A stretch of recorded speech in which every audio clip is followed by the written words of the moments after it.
The geopolitical landscape of the Middle East is currently facing its most significant challenge in decades. Recent direct military actions between Iran and major regional powers have shifted the narrative from proxy conflicts to the brink of a broader interstate war. As the international community watches with bated breath, the question on everyone's mind is whether this escalation will spiral into a global catastrophe. Informed citizens and students of international relations must look beyond the headlines to understand the complex maneuvers at play. Today, we analyze the strategic shifts, the military responses from the United States, and the underlying factors that have brought the region to this precarious edge. The catalyst for the current emergency was Iran's unprecedented direct attack.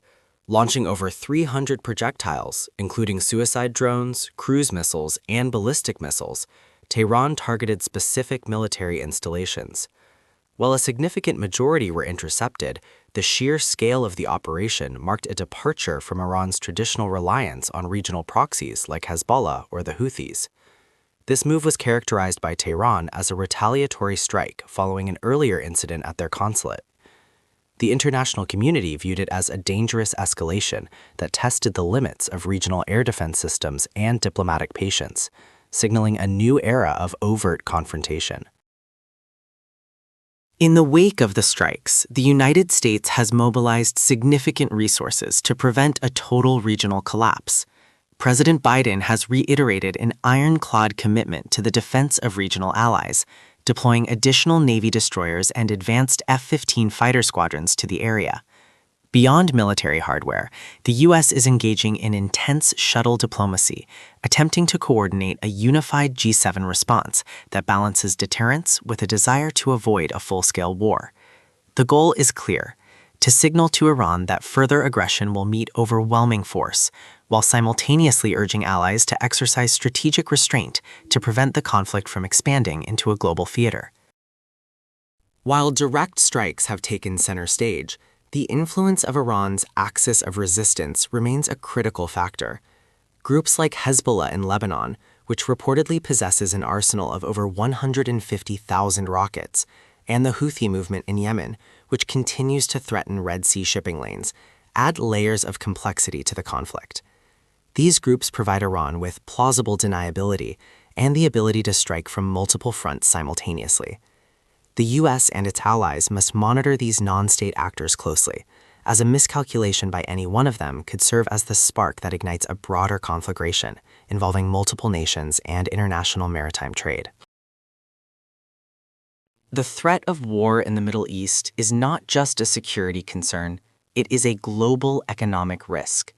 The region is home to the world's most vital energy transit points, including the Strait of Hormuz, through which 20% of the world's total oil consumption passes. Concerns over potential supply disruptions have caused Brent crude prices to fluctuate near the $90 per barrel mark. Economists warn that a sustained conflict could trigger a global recession as energy costs drive up inflation and disrupt manufacturing supply chains.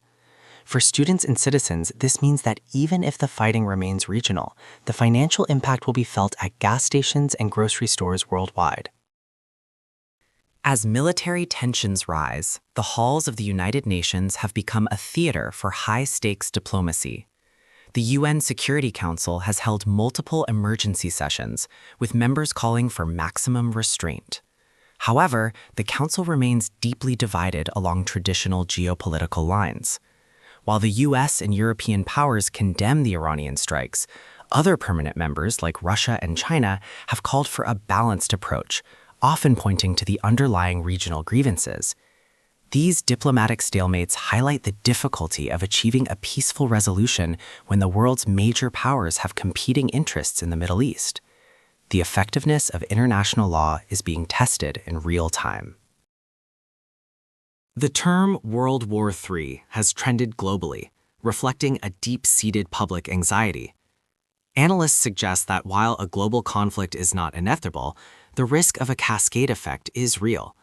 This occurs when local conflicts draw in great powers through mutual defense treaties or strategic necessities. If Russia or China were to intervene more directly to support their regional partners, the conflict could evolve into a clash between major power blocs. However, most experts believe that currently, no major power seeks a total war, as the economic and human costs would be catastrophic. The focus remains on containment and preventing a single tactical error from triggering a global chain reaction. As we conclude our look at the current Middle East crisis, it is clear that the situation remains fluid. The next few weeks will be critical in determining whether the region moves toward de-escalation or deeper into conflict. For informed citizens, the key is to seek out objective, high-quality reporting and to understand the historical context of these events. We will continue to monitor the movements of the U.S. Navy, the diplomatic efforts in Geneva and New York, and the economic indicators that signal the broader impact of this crisis. Thank you for joining us for this in-depth analysis. Stay vigilant, stay informed, and engage with the facts.